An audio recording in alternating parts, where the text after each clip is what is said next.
వీడు తెలియనందుకు వీటికి బిల్లుగా నాతో గడిచాడు. అసలు ఏం జరిగిందంటే నేను ఖాళీగా ఇంటికాడ తిరగతా ఉంటే ఎడదాపోతా రారా అని చెప్పి బండి మీద నూక్కొని బెడ్రౌండ్కి వచ్చాడు వీడు. ఇట అంబోతులో తిరుగుతున్నావే, మీ ఇంట్లో ఎవరు నిన్నేమనరా? ఎట్టొచ్చి అని తెలిస్తే మా నాన్న కాలుతో అంతా తెలియకుండా బెడ్రౌండ్కి వచ్చాం. మార్కెట్లో మటన్ వస్తేనే మటన్ లేదు ఇక్కడ. వాడు దరిద్ర దేవత, మంచి స్నేహితులు. ఇక్కడ లేదని చెప్పి ఎబ్రంపేటకు వస్తే ఒక 50 రూపాయలు మటన్ కొట్టి తాత అన్నాను.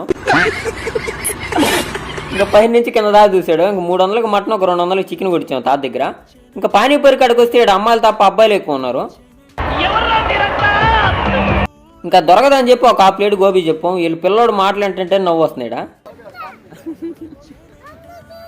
ఇంకా మనం 1/2 ప్లేట్ గోబీ చెప్పాం, అది వచ్చేసింది. వీడి చేతులు ఏదో ఉంది, మీకు తెలిస్తే కామెంట్ చేసింది. 1/2 అవర్కి వచ్చింది అది. ఇంకా వాడు ఒక్కడే తినలేడు అని చెప్పి మనంగా లాగిచ్చేసాం. దాని డబ్బులుగా నాతో గడిచాడు. ఇలాంటి ఫ్రెండ్ లైఫ్ లో ఉంటే లైఫ్ సంగనాగిపోతుంది.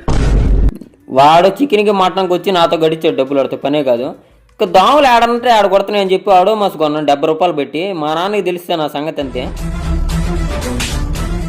ఇంకా చిన్నగా జోబులో పెట్టేసుకొని ఇంక చిన్నగా ఇంటికి వచ్చేస్తాం. ఏడకొస్తే వీడియో అవ్వట్లేదు, నన్ను ఎత్తుకుంటున్నాడు. ఇలాంటి మంచి వీడియోలు అంటే లైక్ కొట్టి ఫాలో కొట్టండి.